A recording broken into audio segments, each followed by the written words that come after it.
Kalau ada masalah tulis pada saya ya. Bismillahirrahmanirrahim. Assalamualaikum warahmatullahi taala wabarakatuh. Saya hanya ingin berkongsi secara santai dengan teman-teman semua. Saya tidak membuat presentasi ini secara akademik kerana kita bukan orang akademik, kita orang di lapangan.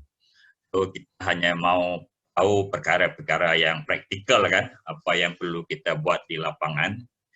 Tapi dalam masa yang sama kita juga harus ada sedikit pengisian dari segi konsep lah secara menyeluruh supaya apa yang kita buat di lapangan itu terarah. Jadi ini saya terjumpa dalam online ini foto ini. Oh, cari pacar tuh orang relawan. Yang main ini Persatuan Mahasiswa Islam kan. Orang lain aja diobati, apalagi luka hati kamu. Nah ini kalau di Malaysia ini dipanggil pick up line. Okay. Insyaallah. Saya itu persiapan menjadi relawan satu, karena saya ada lagi 2 atau 3 lagi siri yang saya ingin kongsi bersama teman-teman, karena ini agak luas juga, agak besar juga, tidak bisa kita habiskan dalam 20 menit. InsyaAllah lagi 2 minggu kita sambung lagi insyaAllah. Oke, saya akan bicara 3 perkara. Pertama secara ringkas dalam Al-Quran. Sambil dalam Al-Quran saja, bencana alam dalam Al-Quran. Dan keduanya organisasi penanggulan bencana di luar negara dan di dalam negara. Kita juga harus tahu apa yang dunia buat dalam penanggulan bencana ini. Dan yang terakhirnya persiapan menjadi relawan. InsyaAllah.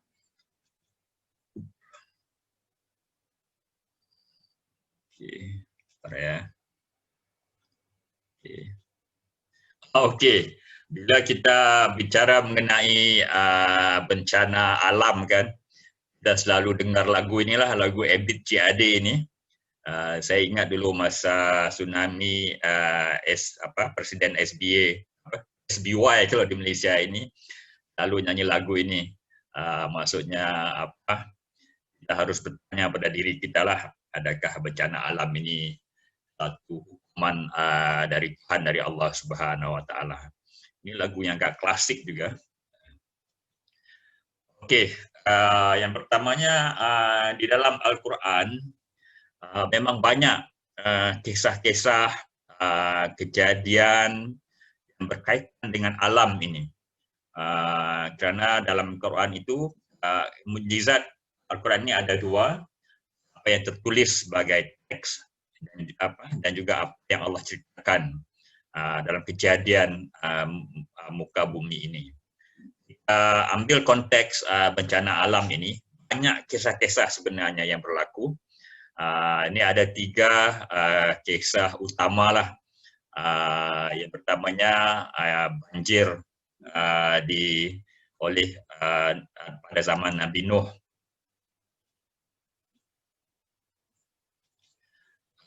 Ada juga kisah hujan batu zaman Nabi Lut, dan ada juga kisah gempa bumi di zaman Nabi Syuaib.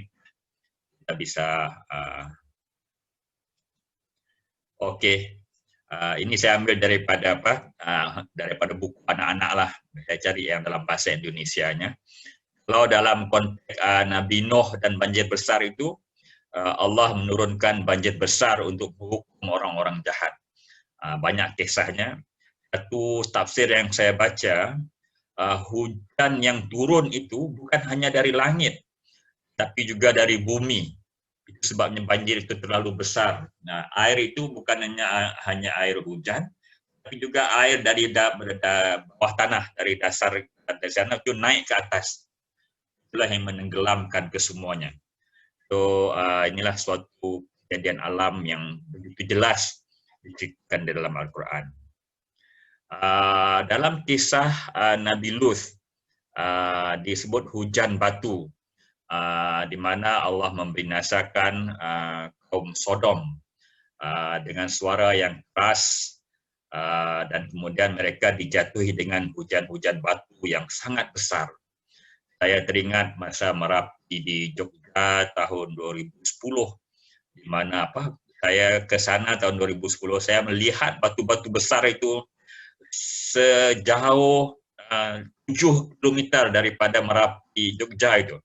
Batu-batu itu sebesar mobil, sebesar itu kan, di bawah arus sungai itu, ada juga yang datang. Saya boleh bayangkan di mana hujan batu itu dalam konteks hari ini kan. Kisah Sodom ini juga berulang dalam kalau kita baca sejarah yang ini, gunung sejarah kaum Pompei ini.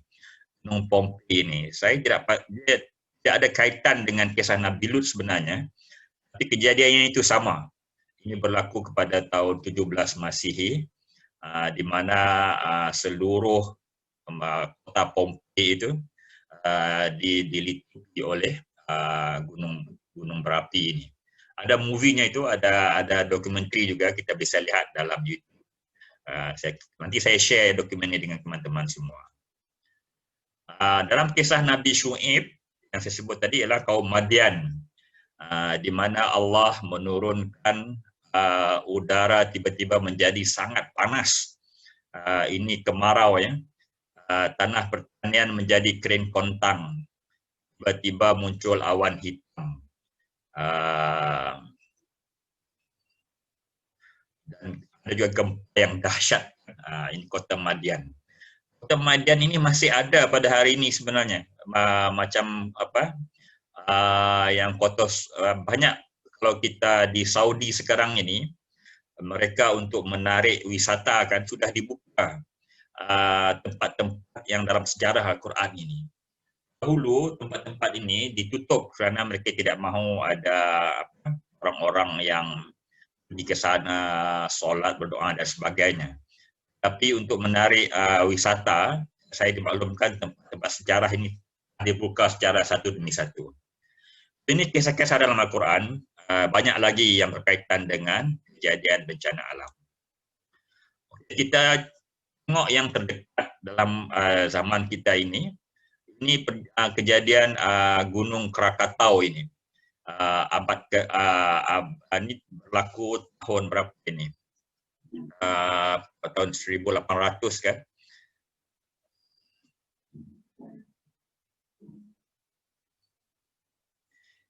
Gunung peristiwa meletusnya Krakatau ini tersangat hebat, tersangat besar, dan dikatakan dunia Eropa pun bergelap selama beberapa hari karena Krakatau ini.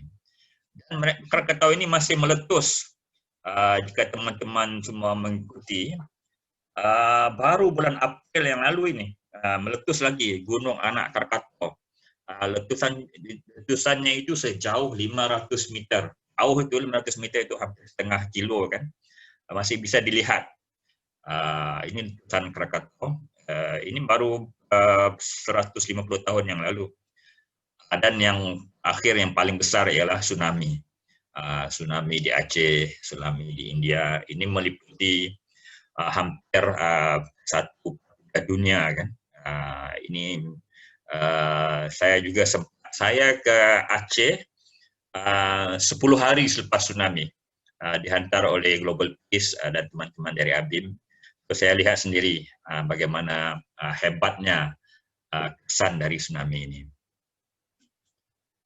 Okey, itu tadi apa yang kita lihat gempa di dalam Al-Quran sedikit sebanyak, dan juga gempa yang berlaku dalam zaman kita ini. Gunung Krakatau, kita lihat tsunami, baru-baru ini di Jepang kan, ada tsunami juga berlaku tahun 2000 berapa ya di Haiti itu, yang dahsyat, ramai juga yang mati, dan berbagai-bagai lagi lah. Saya juga dimaklumkan oleh Pak Kadus 5 hari lepas kan, masih ada lagi gempa di Lombok kan, ukuran berapa gitu, itu sentiasa berlaku. So, bila kita melihat kejadian-kejadian ini, ada banyak organisasi-organisasi ataupun LSM yang turun membantu Jadi saya ambil dua tiga saja, hanya sekadar memberi idea kepada kita apa yang orang lain buat kan. Yang paling besar ialah Komisioner Tinggi PBB ini untuk pengungsi atau komisarat tinggi PBB ini untuk pelarian. Karena dalam situasi bencana alam ini kita terpaksa meninggalkan kita punya domisili kita, tempat penginapan kita, menjadi pengungsi, di mana pihak UN ini akan datang. So, ini adalah organisasi yang besar. Di dalam PBB ini banyak juga organisasi yang lain. Yang ke depan ialah UNHCR ini. Kita boleh baca dalam website kerja-kerja mereka ini. Ini nanti teman-teman Global Peace bisa mungkin tambah. Ini pelarian di Syria. Syria ini dimaklumkan lebih dari 3 juta atau 5 juta rakyatnya yang harus mengungsi, harus keluar karena perang saudara ini. Perang civil war di antara mereka ini. Ini juga kerja-kerja UNHCR. Saya rasa ini di Selatan Amerika ini banyak kerja-kerja mereka yang mereka bantu untuk orang-orang pelarian dan sebagainya. Satu lagi badan dunia yang besar, banyak sebenarnya, kita ada Red Crescent dan berbagai lagi, cuma saya ambil yang ini aja. Doctors Without Borders, ini juga berada di Perancis, di France. Ini sekumpulan dokter yang akan kemana saja. Bila ada aja krisis, mereka akan ada. Ini dokter-dokter yang semuanya relawan. Mereka yang pertama akan ke depan. Saya ambil satu organisasi Islam yang besar, dipanggil Islamic Relief. Ada banyak lagi organisasi Islam yang besar sebenarnya. Saya cuma ambil ini saja sebagai sampel. Islamic Relief ini beroperasi di 40 negara. Bermula di United Kingdom. Tahun 2018 income dia 128 million 128 juta pound. Kalau dikali dengan ringgit kali 5, lebih kurang 1 bilion. 1 bilion, 700 lah. Maksudnya begitu banyak income dia, orang yang membantu di seluruh dunia untuk membantu mangsa-mangsa bencana alam dan sebagainya. Maksudnya kerja-kerja relawan ini, kerja-kerja membantu orang dilanda bencana ini bukan kerja kecil lah. Ini suatu, kalau sebut saya bisa, bisnes yang besar, bisnes positif lah maksud saya. Satu kerja yang sangat besar, bukan kecil. Ini Islamic Relief 2015 ada 8,3 juta orang yang mereka tolong. Tahun 2015 banyak lagi sebenarnya, mereka ada edukasi, ada emergency, ada microfinance, ada berbagai-bagai lagi. Oke, sekarang kita pergi ke yang saya yang terakhir mengenai relawan. Ini saya hanya sentuh dalam 2-3 menit saja, nanti kita bincangkan lagi. Satu alasan yang biasa kita dengar oleh teman-teman kita ialah ada masa kan, tidak ada waktu sibuk untuk menjadi relawan. Kalau tak sibuk, mereka mau rehat. Di hari Minggu mau istirahat kan. Mereka tidak sibuk, hanya sibuk di hari kerja aja, tapi hari Minggu mau istirahat, mau cuci mobil, mau shopping dengan keluarga kan. Itu alasan yang biasa kita dengarlah. Yang sibuk lagi lah banyak alasannya. Ini yang sibuk punya alasan. Ataupun masalah pribadinya kan, masalah pribadinya dia tak sibuk, dia ada masa tapi dia rasa ego kan, maksudnya lah ini kerja orang lain lah, bukan kerja dia kan. Tapi dalam karikatur itu sebenarnya kita sendiri yang perlukan relawan ini, bukannya kita mau membantu orang, yang perlu bantuan sebenarnya. So, okay. Ini kata-kata Pak Anies Baswedan ini, kita punya gubernur DKI ini, dikata ini, relawan tak dibayar, bukan karena tak bernilai, tapi tidak ternilai. Seperti itu. Karena masa kita, tenaga kita kan, mudah juga orang menjadi relawan ini.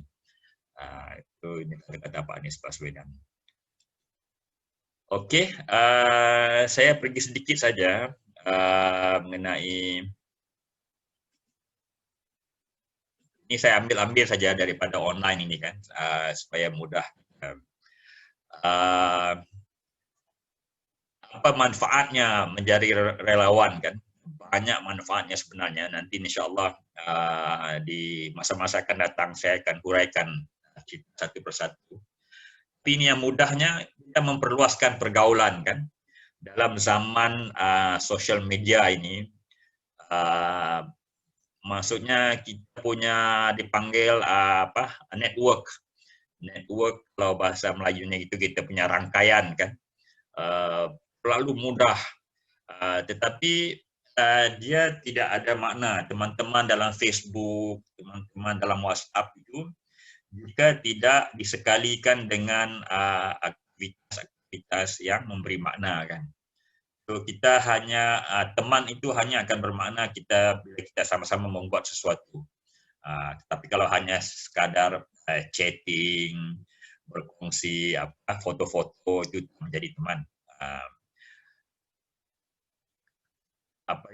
Ditulis itu memiliki nilai lebih dalam bekerja karena menjadi relawan dinilai cukup berkontributif, memiliki niat yang tulus dalam bekerja. Oke. Persiapan jadi sukarelawan. Yang pertamanya niat yang ikhlas. Ini penting karena dalam hadis pun disebut semuanya bermula dengan niat kan.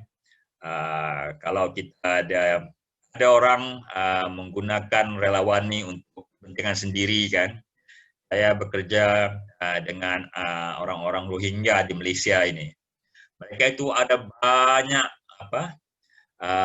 banyak organisasi relawan ini. Orangnya tidak sampai 80.000 orang atau 100.000, tapi organisasinya banyak, dalam 20. Tapi mereka perlukan organisasi relawan itu hanya untuk itulah tempat mereka mencari uang dan mencari makan. Kerja mereka di situ. Dan mereka perlukan nasi itu untuk mereka memperjuangkan komuniti orang dan sebagainya. Niat itu lain. Itu maksudnya kita harus memeriksa niat kita untuk menjadi relawan itu kerana apa. Keduanya, sesuaikan dengan kemampuan kegiatan yang dipilih.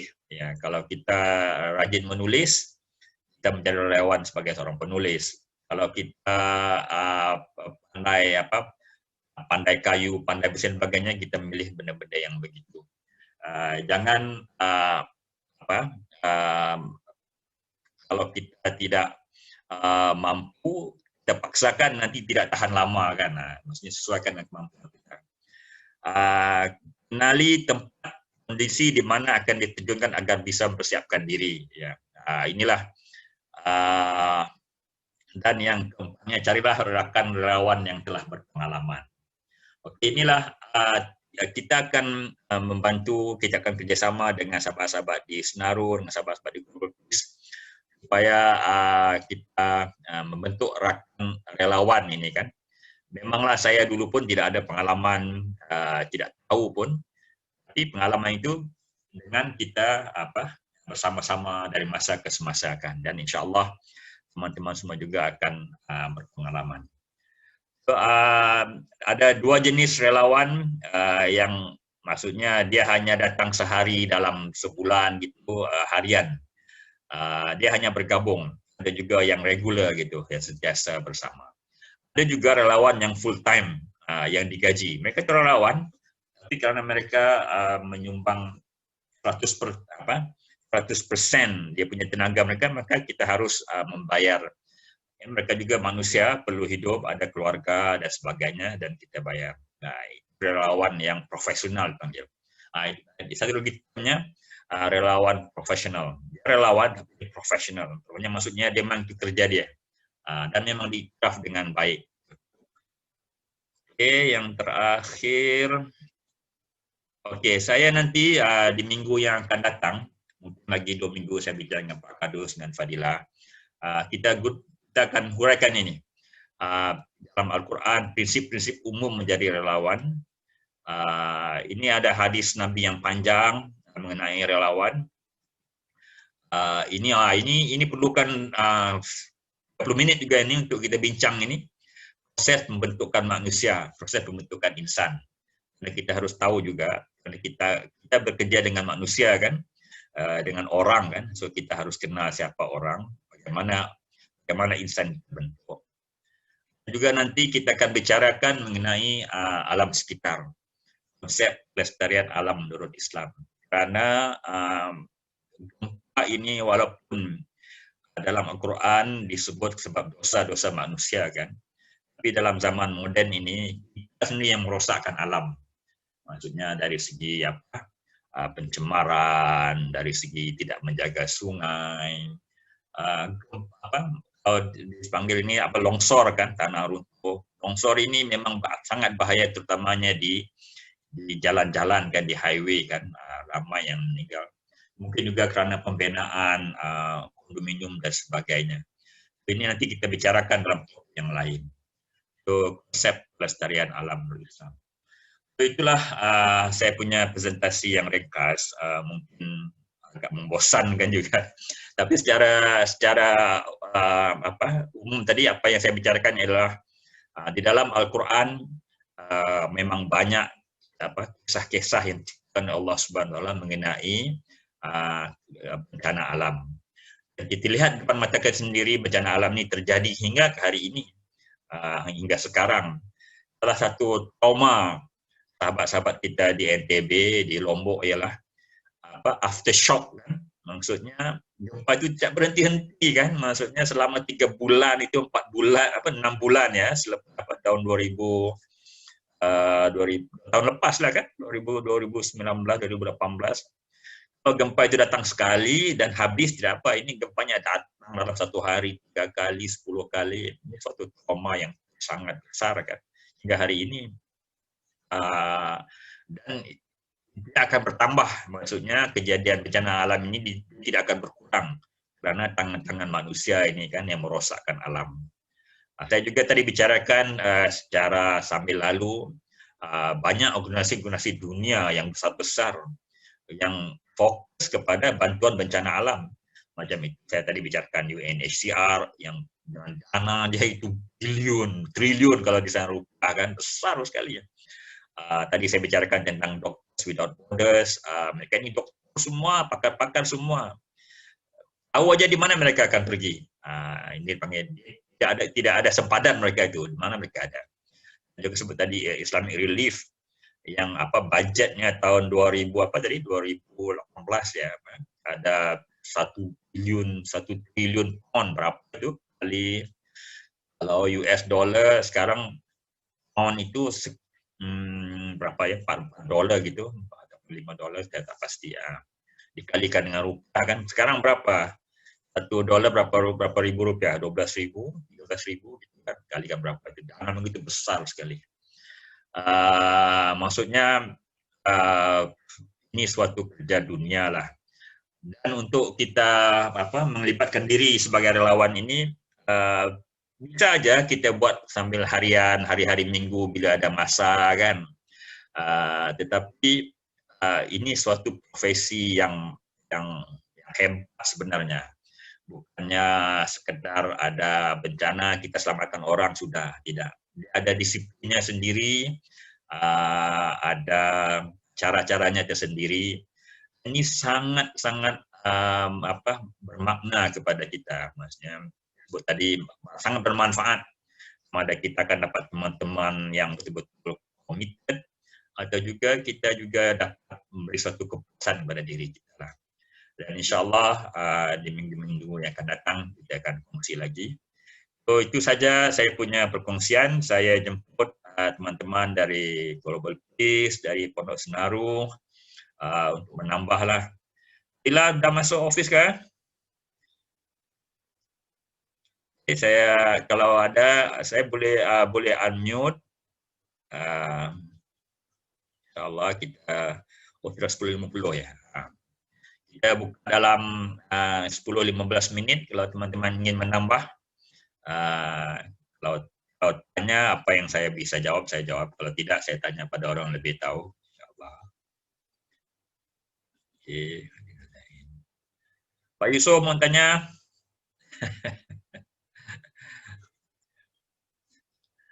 Kena unmute ya. Ada. Oke. Ada mau tambah? Atau pengalaman? Ada yang mau kongsi pengalaman gempa di Lombok? Ada keluarga yang rumah yang runtuh kan? Mau share? Silakan. Boleh nanya, Pak Cik? Boleh, silakan. Apa namanya?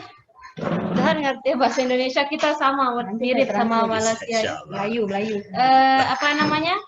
Apakah kepedulian PBB terhadap, kan tadi itu ada LSM yaitu terhadap korban perang antara Israel dan Palestina, apakah PBB itu berperan aktif atau peduli khusus terhadap korban anak-anak yang ada di Palestina? Karena yang kami lihat di media sosial itu lebih terzolimi yang bagian Gaza ini.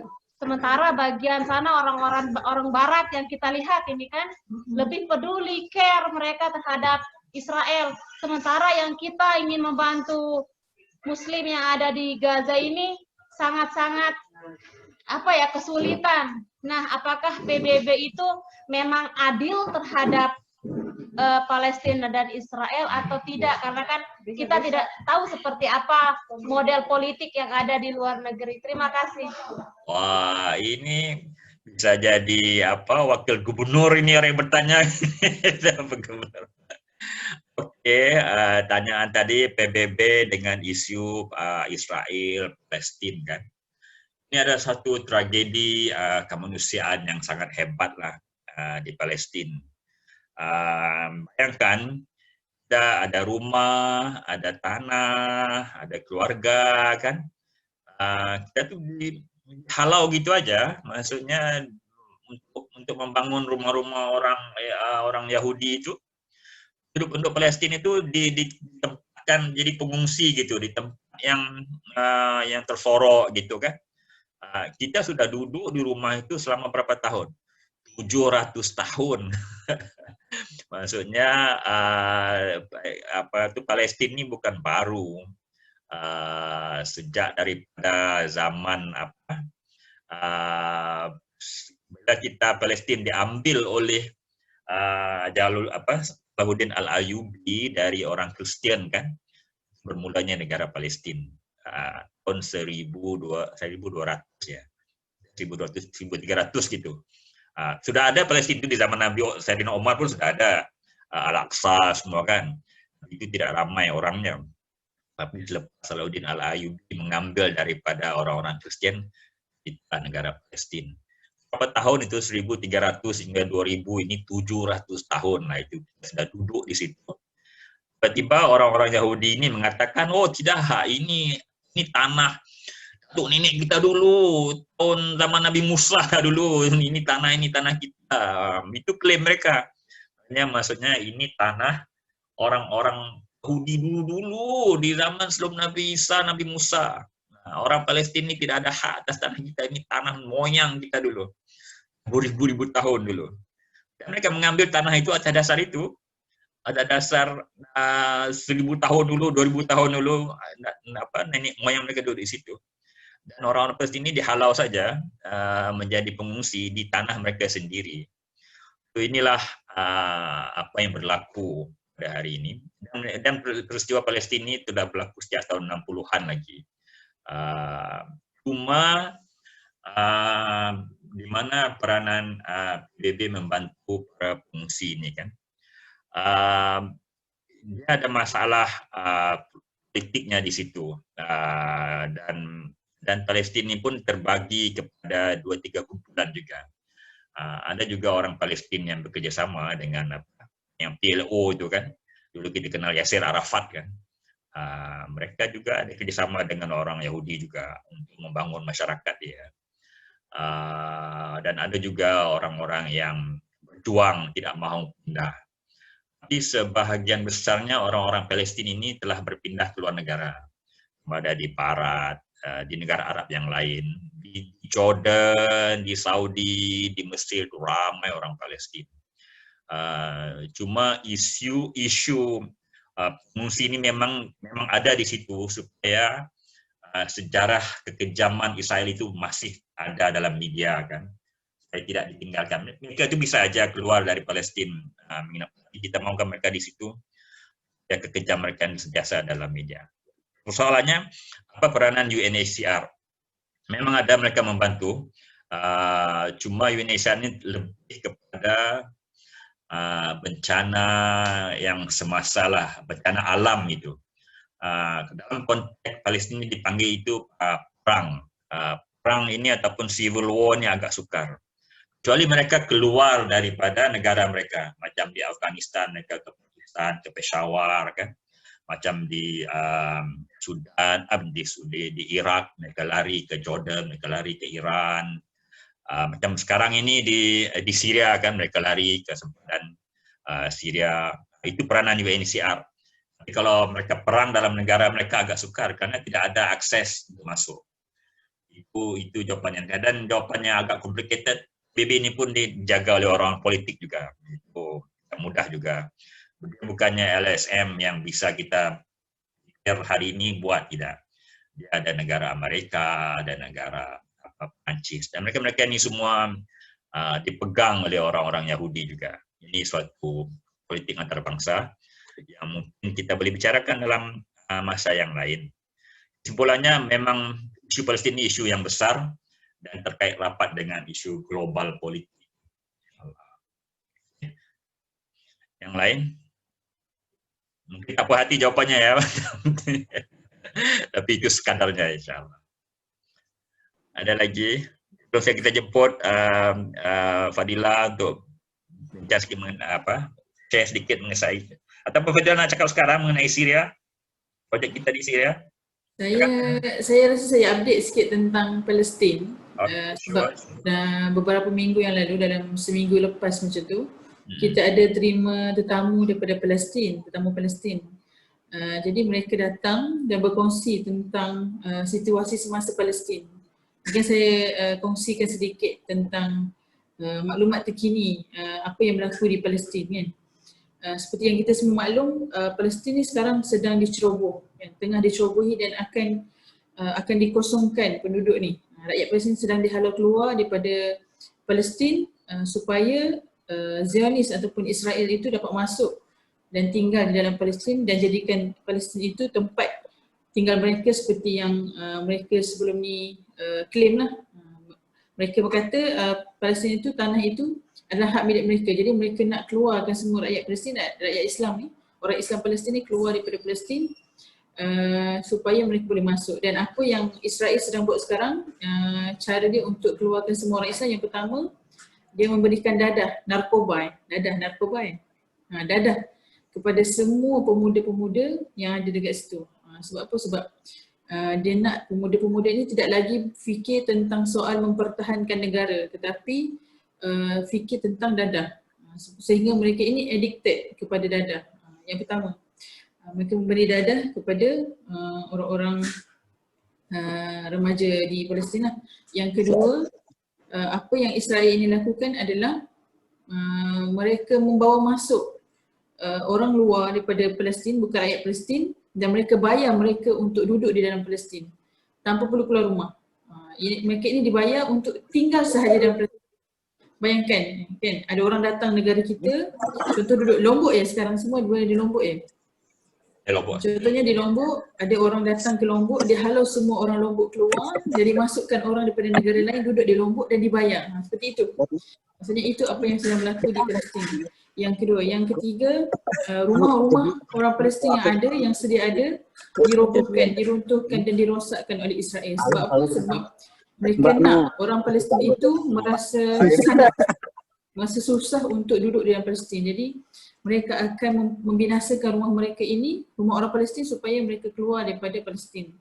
Jadi kita sebagai NGO yang fikir tentang kemaslahatan ataupun kebaikan rakyat Palestin ini, kita sentiasa support lah, sama ada dari segi kewangan untuk mereka membina rumah mereka. Kalau tak, tidak akan ada lagi orang Islam di Palestin.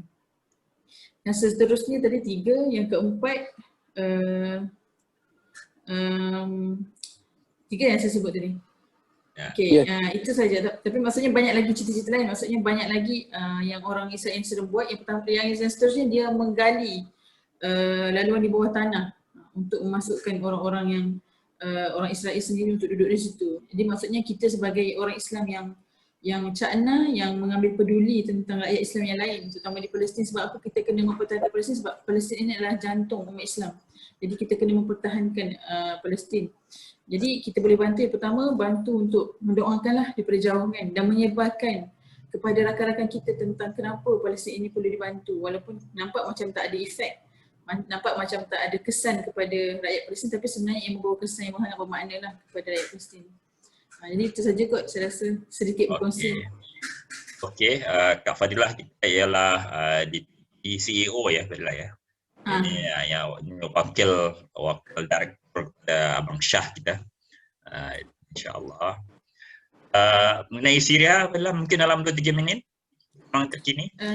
Syria ya, saya tak isu sangat, saya tak update sangat. Perkembangan terkini lah, perkembangan terkini, apa yang terjadi. Perkembangan terkini itulah yang tak update sangat. Okay. Itu kalau perlu tahu mungkin daripada saudara Syahrid Asfar lagi maklum lah. Okay, sure. Okey, Syria ini terjadi perang saudara antara mereka dasar perbezaan lah. Ini tahun 2016, 2015, 13 ya? 13. Okey. Memang kehancurannya itu musnah semua sekali bandar Damaskus itu. Dan yang tinggal itu hanyalah orang-orang yang berapa dengan Presiden Bashar al-Assad ini. Itu hanya ada satu pahaman, dia Sunni, bukan juga Syi'i yang ekstrim gitu kan, ramai yang dibunuh itu, dan ramai yang lari itu di Syria itu. Satu tragedi kemanusiaan yang berlaku pada hari ini, sangat hebat. Dan UNHCR itu membantu di sempadan itu. Sempadan Jordan, di sempadan apa lagi ya, sempadan Saudi dan sebagainya. Lebanon pun ada juga. Lebanon. Okey, soalan lain ataupun mau tambahan yang lain? Kalau tidak soalan, silakan. Tambahan sikit yang Syria tu. Okay, saya ingat yang terkini, tak ada terkini sangat, tapi sebelum masa kita tengah PKPP, masa tengah Perintah Kawalan Pergerakan, kita dapat maklum yang mereka yang dekat Syria ini dihalang seluruhnya keluar sebab pertahanan terakhir, saya tak ingat Idlib rasanya, ataupun ada satu negeri kecil di Syria ini yang terakhir sudah dihalau keluar. Maksudnya orang-orang yang mempertahankan Islam di Syria tu yang bukan Bashar al-Assad, yang tak menyokong Bashar al-Assad tu, ada satu je lagi, itu pun sedang dihalau keluar daripada tempat mereka. Maksudnya, dan itu berlaku pada musim sejuk yang lalu rasanya. Bayangkan dalam keadaan musim sejuk, mereka terpaksa keluar daripada rumah, berhijrah dan sebagainya. Sebab itulah ada kes kematian di mana kanak-kanak berbeku, orang dewasa mati keras sebab sejuk, tidak mendapatkan perlindungan yang sepatutnya. Berhijrah, berjalan kaki daripada, contoh mungkin daripada Lombok, bandar Lombok keluar daripada Lombok dan sebagainya. Maksudnya itu mengambil waktu yang sangat lama dalam keadaan sejuk yang melampau. Kalau kita ada peti ais di rumah, sejuk di Syria itu lebih sejuk daripada peti ais yang kita ada. Itu pun boleh. Itu maksudnya. Okay, ada kita ambil mungkin 2 lagi tambahan dari kawan-kawan di Senaru atau apabila mau kawan-kawan GPM mau tambah lagi. Pak Sarwan angkat tangan tu. Pak Kadus. Ada lagi Pak Yusuf, serius tu. Ini Pak Yusuf di tempat yang itu ya, tempat yang kita datang dulu ya. Bukan dalam apa? Dalam kantor ya. Atau boleh kita tanya perkembangan di Lombok sekarang? Apa Okey. perkembangan di Lombok? Apa perkembangan terbaru selepas COVID kah? Okey, nanti saya bicara satu lagi tajuk, mungkin di minggu-minggu akan datang mengenai COVID saja. COVID ni satu bencana alam yang sangat dahsyat sebenarnya. Dan yang dahsyatnya, kita tak bisa bantu dari luar. Itu yang dahsyatnya. Kalau di Indonesia itu, kalau ada bencana, orang dari Australia, orang dari Europe, dari US, Jepang, China, semua akan berkumpul di situ di Indonesia. Bukan hanya untuk membantu, untuk networking aja. Mereka itu kalau ada bencana di Indonesia, mereka akan datang untuk jumpa teman-teman mereka di sana. Tapi dengan COVID ni tak bisa semua, tak ada siapa yang bisa datang. Karena keadaannya begitu unik. Okay, Jadi COVID ni juga mereka ada juga hantar ni orang yang sakit COVID dalam Syria dan juga Palestin. Salah satu mereka untuk di Iran.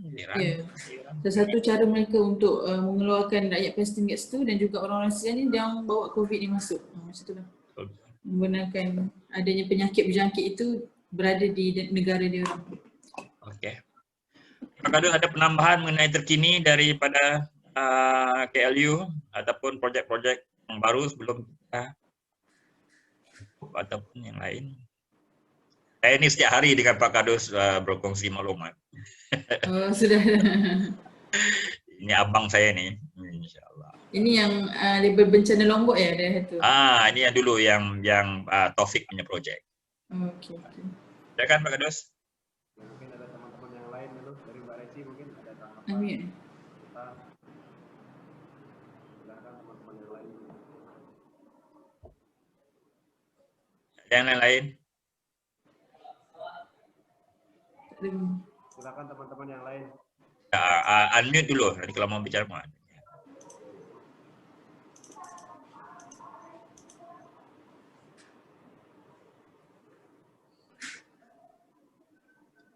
Okey, kita tak ada ya?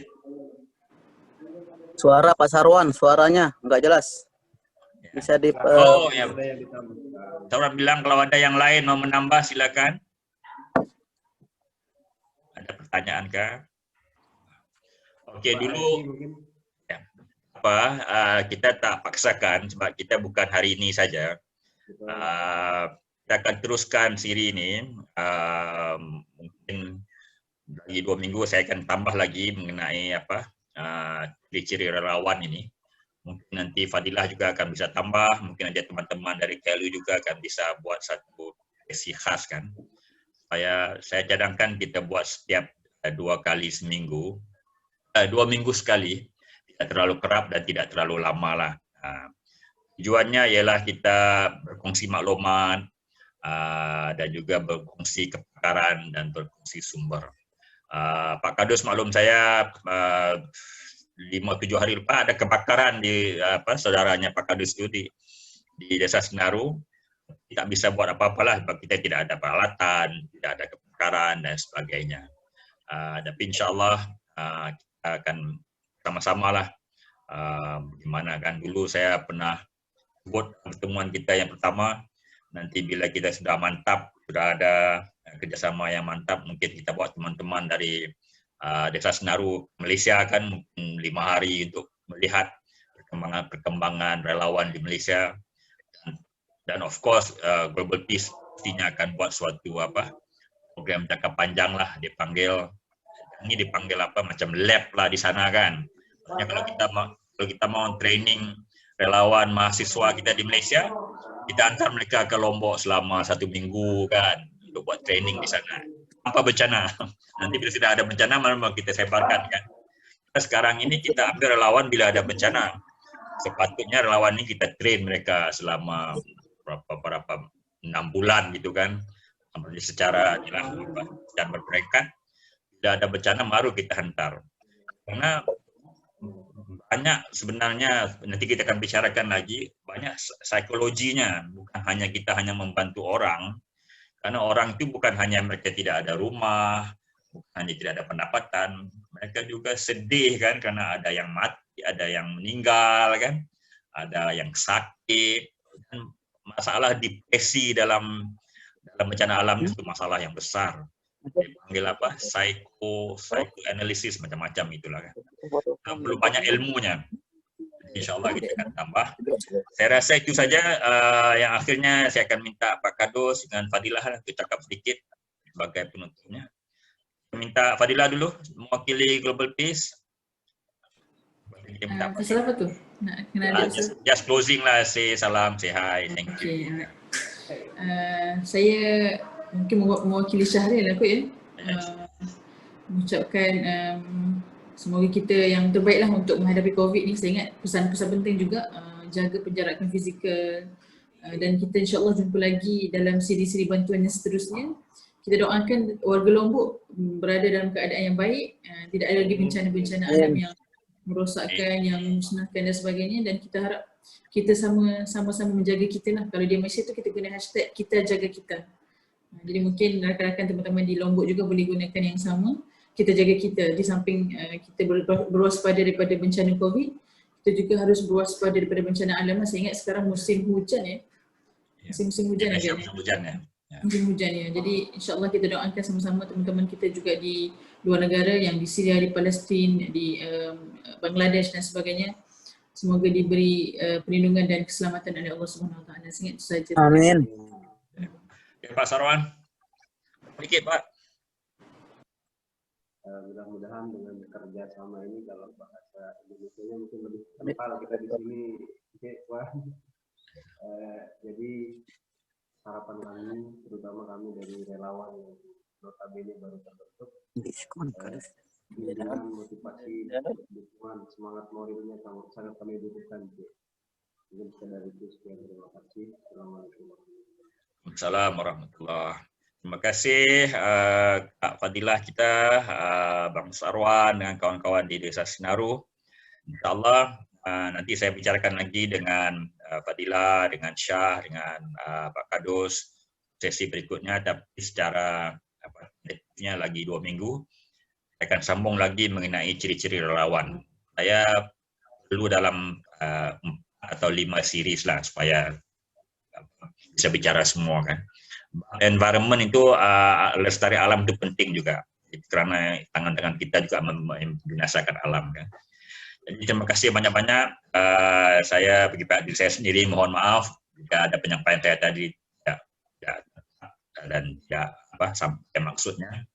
Allah, kita sama-sama belajar. Itu Pak Sarwan, begitu Fadilah dan teman-teman. Kita akhiri dengan Assalamualaikum warahmatullahi wabarakatuh. Waalaikumsalam warahmatullahi wabarakatuh.